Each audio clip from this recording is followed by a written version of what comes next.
சென்னை பட்டினப்பாக்கம் கடற்கரையில் ஏராளமான விநாயகர் சிலைகள் கரைக்கப்பட்டு வருகின்றன. இது குறித்து நமது செய்தியாளர் தயானந்தன் அளித்த தகவல்களை இப்போது பார்க்கலாம்.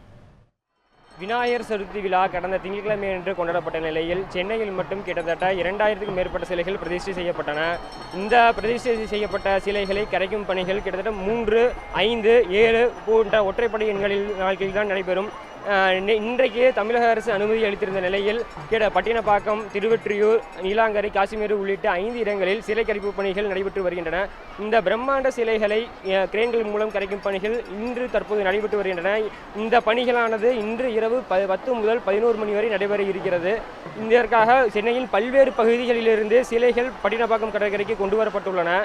இந்த கிட்டத்தட்ட போக்குவரத்திற்கு இடையூறு ஏற்படாத வண்ணம் சென்னையில் மட்டும் 15,000 போலீசார் பாதுகாப்பு பணியில் ஈடுபட்டு வருகின்றனர். கிட்டத்தட்ட 6 கூடுதல் ஆணையர் உட்பட கிட்டத்தட்ட 15,000 போலீசார் ஈடுபட்டு வரும் இந்த நிலையில் இன்று 11 மணிக்கு மேலும் இந்த பணிகள் தொடரலாம் எனவும் காவல்துறை வட்டார தரப்பில் தெரிவிக்கப்பட்டுள்ளது.